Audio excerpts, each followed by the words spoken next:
చాలా ప్రాబ్లాలు ఉన్నాయి. ఇక్కడ ఇండస్ట్రియల్ ఏరియాలో ఫోటోలు కొడతారు. మాకు చాలా ప్రాబ్లాలు ఉన్నాయి. కిరాయిలు లేవు, బండ్లు అమ్ముకొని బతకవలసి వస్తుంది. డ్రైవర్ దొరుకుతలేరు. చాలా ప్రాబ్లాలు ఉన్నాయి మాకు. మీరు ప్రాబ్లమ్స్ అని అంటున్నారు. మొత్తం ఇండస్ట్రియల్ ఏరియానే తరలించే ప్రయత్నం చేస్తుంది కదా కాంగ్రెస్ పార్టీ. అదే కదలకుండా చేయాలి. మళ్ళీ మేము కదలకుండా చేయాలనే మా బాధలు. కదలకుండా ఇక్కడ చేస్తేనే మేము బాగుపడతాం, అందరూ బాగుపడతాం. అంటే ఇక్కడ నుంచి ఇప్పుడు ఈ ఏరియాని తరలిస్తే మళ్ళీ మీరంతా వలసలు వెళ్ళే అవకాశం ఎక్కువగా కనబడుతుంది. ఏం చెప్తారు? ఏడికి పోతాం మేము? అంత దూరం పోయి ఎడబతుకుతాము. ఈడికి వెళ్ళి 50 కిలోమీటర్ల దూరం పంపిస్తారు ఇండస్ట్రియల్ ఏరియాను. మేము ఇక్కడ ఉండి 50 కిలోమీటర్ల దూరం పోయి మేము ఎడబతుకుతాం. ఇక్కడ ఇల్లు సంసారాలు ఒప్పుకుంటారా? మరి గవర్నమెంట్ తీసుకునే నిర్ణయానికి ఒప్పుకుంటారా మీరు? గవర్నమెంట్ అన్నీ చెప్తారు, కానీ చెప్పేటి మంచి, చేసేటి తప్పులు. గవర్నమెంట్ అన్నీ చెప్తారు, మంచిగా చేస్తామని చెప్తారు, కానీ చేసేటి అని మాత్రం ఏది చేయరు. 100 చెప్తారు, 2 కూడా పాస్ చేయరు. అదే ఉంది. మొత్తం రాజకీయాలన్నీ మళ్ళీ భూముల చుట్టూనే తిరుగుతూ ఉన్నాయి. మొత్తం తెలంగాణ అంటే ఇటు ఎట్లేదన్నా కూడా ప్రజలంతా తీవ్ర ఇబ్బందులు పాలయ్యే అవకాశం మళ్ళీ కనబడతానే ఉంది. అక్కడ లగచర్ల నుంచి మొదలుకొని ఇప్పుడు నిన్న జరిగినటువంటి ఉదాంతం ఏదైతే ఉందో అక్కడ పొంగులేటి శ్రీనివాసరెడ్డి గారి ఆ బూదంతా కూడా రీసెంట్గా పేపర్లో కూడా రావడం జరిగింది. ఏం చెప్తారంటే ఈ హిల్ టాప్ స్కామ్ కానివ్వండి అంతా భూముల చుట్టే తిరుగుతుంది, ఏం చెప్తారు?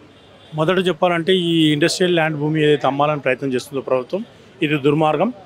వాళ్ళు ఏం చెప్తారంటే ఇది ఇప్పుడు కాదు, గతంలోనే 2013లో 27 జీవో ప్రకారం మేము అమ్మే ప్రయత్నం చేస్తున్నామని. అదే కదా ఉమ్మడి ఆంధ్రప్రదేశ్ ఉన్నప్పుడు తెలంగాణ ప్రయోజనాలు దెబ్బతీస్తూ నగరంలో ఉన్నటువంటి భూములని, విలువైన భూములను అన్యాక్రాంతం చేస్తున్నారని చెప్పేసి సపరేట్ తెలంగాణ పోరాడి సాధించుకున్నాం.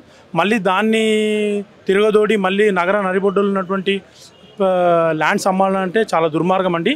ఎందుకంటే రేవంత్ రెడ్డికి ఒక కరెక్టైనటువంటి పాలసీ, పరిపాలన మీద అవగాహన లేదు. గ్రేటర్ హైదరాబాద్ లోపల మొత్తము జనావాసాలు ఉండేటువంటి ప్రదేశము కాంక్రీట్ జంగల్గా మారుతుంది. ఇక్కడ హైదరాబాద్లో ఉన్నటువంటి భూములు ఇండస్ట్రియల్కి అనుగుణంగా లేక రింగ్ రోడ్ అవతలకి ఇండస్ట్రీస్ వెళ్ళిపోతూ ఉన్నాయి.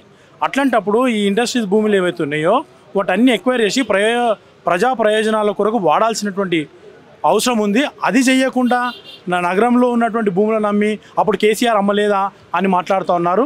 ఒక విషయం గ్రహించాలి, ఇక్కడ కేసీఆర్ అమ్మినటువంటి భూములు ఏంటి అంటే రింగ్ రోడ్ అవతల అమ్మడం వల్ల ఇండస్ట్రీ అంతా అటువైపు వెళ్ళి లంగ్ స్పేస్ నగరంలో ఏర్పడుతున్నటువంటి ఉద్దేశంతో అమ్మిర్రు. ఆ ఒక ఎనాలజీ కూడా కనీసమైనటువంటి ప్రిన్సిపల్ని కూడా అవగాహన చేసుకోలేనటువంటి రేవంత్ రెడ్డి ఏ రకంగా ఇండస్ట్రీస్ ఒక భూమిని అన్యాక్రాంతం చేసి తను జోబులు నింపుకోవాలనుకుంటుండు. పోనీ ఈ భూములు అమ్ముతుండు, ప్రజలకు ఏమైనా ప్రయోజనం జరుగుతుంది, ప్రభుత్వానికి ఏమైనటువంటి లాభం జరుగుతుంది అంటే లేదు. అగ్వసగ్వకి తక్కువ రేటులో భూములు అమ్మి తన జోబులు నింపుకుందామనేటువంటి దుర్గారమైనటువంటి ఆలోచన చేస్తారు. ఎందుకంటే వీళ్ళు సూట్ కేసులు ఢిల్లీకి పంపించాలంటే కాస్ట్లీ భూములను అమ్మాలనేటువంటి కుట్ర జరుగుతూ ఉంది. ఎన్నేళ్ళు అవుతుందండి మీరు ఈ ఏరియాకి వచ్చి? నేను 2002లో వచ్చిన మేడం.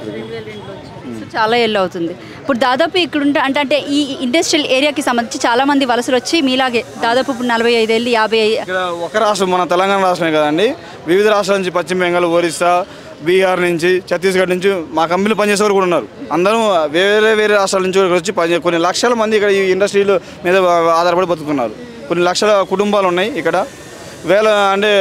ఇక్కడ మన జిహెచ్ఎంసీయే కాదు, మన ఆసియా ఖండంలో అతిపెద్ద ఇండస్ట్రీ ఏరియా. ఇక్కడ సుమారు కొన్ని వేల కంపెనీలు ఉన్నాయి. 900 ఎకరాల ల్యాండ్ పూలింగ్ కోసం రేవంత్ రెడ్డి సర్కార్ ఈరోజు చేసిన కుట్ర ఇది. ఇక్కడ ఎందుకంటే ఇక్కడ జిహెచ్ఎంసీలో ఉన్న వాల్యుబుల్ ఏరియా ఇది. ఇక్కడ ఇండస్ట్రీని తొలగించేసి వీళ్ళందరినీ బయటికి పంపించేస్తే మేము ఇక్కడ ల్యాండ్ పూలింగ్ చేసుకొని దీన్ని తక్కువకి వేరే బయట కాంట్రాక్ట్ రియల్ ఎస్టేట్ వ్యాపారాలకు అమ్ముకొని వాళ్ళు లాభం ఉందని చూస్తున్నారు. అంటే ఇక్కడ ఇప్పుడు ఫస్ట్ ఆఫ్ ఆల్ ఈ ఏరియాని ఇక్కడ నుంచి తరలించడం ఏదైతే ఉందో దాన్ని మీరంతా ఒప్పుకుంటున్నారో మేము ఒప్పుకోకనే ఈరోజు రోడ్ ఎక్కినాం స్వామి. మేము ఒప్పుకోక రోడ్ ఎక్కినాం కాబట్టి కేటీఆర్ మాకు ఈ రోజు మద్దతుగా బీఆర్ఎస్ వర్కింగ్ ప్రెసిడెంట్ గారు కేటీఆర్ గారు వచ్చారు.